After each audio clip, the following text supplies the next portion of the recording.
എന്റെ പ്രിയപ്പെട്ട പെങ്ങള്, ഈ ശപിക്കപ്പെട്ട വേഷവിധാനത്തിൽ നിന്ന് മാറി അള്ളാനെ അനുസരിച്ച് ജീവിച്ച നാളെ 6 അടി മണ്ണിന്റെ ഉള്ളിലേക്ക് സ്വർഗത്തിന്റെ വിരിപ്പ് വിരിച്ചു തരികയാ.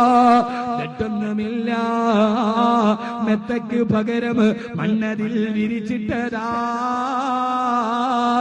സുബ്ഹാന റബ്ബി, ഇരുളിനാൽ പെയിന്റിട്ടതാ. നാളെ സ്വർഗത്തിന്റെ മെത്ത നിനക്ക് മണ്ണടിയിൽ വിരിക്കണോ? എപ്പോഴും പടച്ചറപ്പിന് ദിക്ർ ചെയ്യ്, അള്ളാഹുവിനെ ഭയന്ന് ജീവിക്ക്, പടച്ചറപ്പിനെ പേടിച്ച് ജീവിക്ക്. അള്ളാഹുവേ നീ മതി എന്ന് കരട്. പെങ്ങളെ, നീലഗിരിയിലെ പെങ്ങളെ, നൂറ്റാണ്ടുകൾക്ക് മുമ്പ് ആളുകൾ താമസിക്കുന്ന ചന്തയിലൂടെ കണ്ണു മാത്രം വെളിയിലോട്ട് കാണുന്ന രീതിയിൽ ഒരു സുന്ദരി പെണ്ണ് നടന്നു പോവുകയാ. അവളുടെ രണ്ട് കണ്ണല്ലാതെ മറ്റൊന്നും വെളിയിൽ കാണാൻ പറ്റില്ല.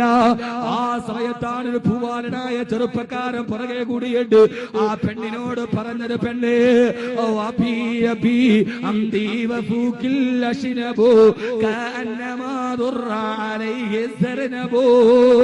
ഓ പെണ്ണേ, കുങ്കുമപ്പൂ വിതറിയത് പോലെയുള്ള നിന്റെ പവിടാതരങ്ങളുടെ ചെഞ്ചായം കാണുമ്പോ നിന്റെ കിടപ്പറ പങ്കിടാൻ എനിക്ക് കൊതിയായി പെണ്ണ്.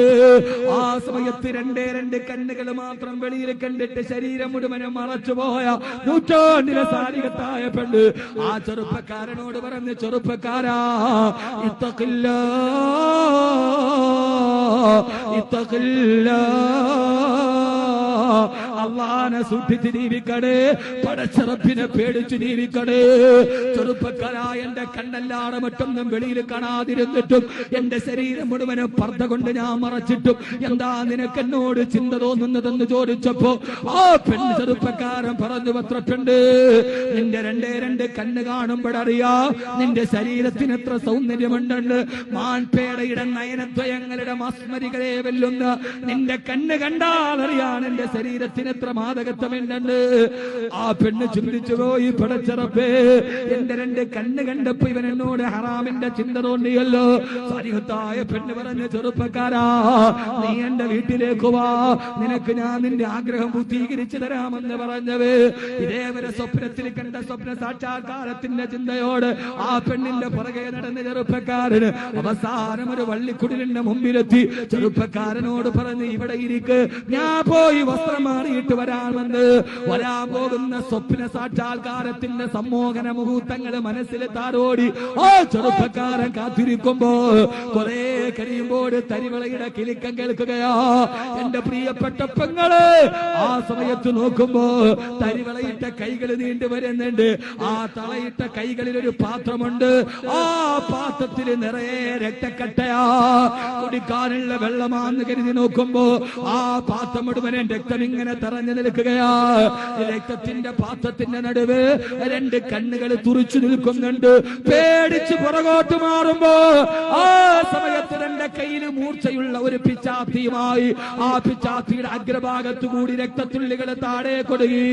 നോക്കുമ്പോ നേരത്തെ മാൻപേടെ വെല്ലുന്ന കണ്ണിരുന്ന കാലത്ത് കണ്ണിരുന്ന സ്ഥലത്ത് 2 കുഴികളാ. ആ കുഴിയിലൂടെ രക്തം ഇങ്ങനെ തിടന്തല്ലി ഏത്തുകയാണ്.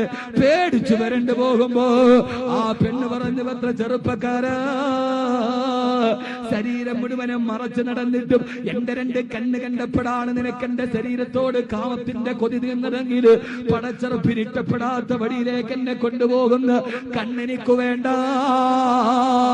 എന്ന് പറഞ്ഞുകൊണ്ട് തന്റെ മുഖത്തിരുന്ന കണ്ണുകളെ കയ്യിലിരിക്കുന്ന പിച്ചാത്തി കൊണ്ട് പച്ചക്ക് കുത്തിയെടുത്തിട്ട് ആ കുത്തിയെടുത്ത കണ്ണെടുത്ത് ചെറുപ്പക്കാരന്റെ കയ്യിലേക്ക് വെച്ചു കൊടുത്തപ്പോ എന്റെ നീലഗിരിയിലെ പെങ്ങള്, നൂറ്റാണ്ടുകൾക്ക് മുമ്പ് നിന്നെ പോലൊരു പെണ്ണ് തന്റെ കയ്യിലിരിക്കുന്ന മൂർച്ചയുള്ള പിച്ചാത്തി കൊണ്ട് 2 കണ്ണുകൾ ചൂഴ്ന്നെടുത്ത് കൊടുത്തതെന്തിനാ? നാളെ പടച്ചറപ്പിന്റെ ഖബറിലേക്ക് പോകേണ്ടതല്ലേ? അതുകൊണ്ട് സഹോദരിമാരെ, ഇത്തഖില്ലാ, വേണ്ട ചെറുപ്പക്കാരാ, വേണ്ട. പാതിരാവിന്റെ നിശബ്ദതയിൽ അന്യപ്രിയപ്പെട്ടവന്റെ ഭാര്യയുടെ ചൂരും അനുഭവിക്കുന്ന രാത്രികൾ നമുക്ക് വേണ്ട. ഖബറിൽ കിടക്കുമ്പോ ഊർളീങ്ങളായ പെണ്ണുങ്ങളുടെ സാമീപ്യത്തിലേക്ക് കിടക്കാൻ അല്ലാഹുവേ, അല്ലാഹുവേ, നീ തൗഫീഖ് നൽകണേ അല്ലാഹ്.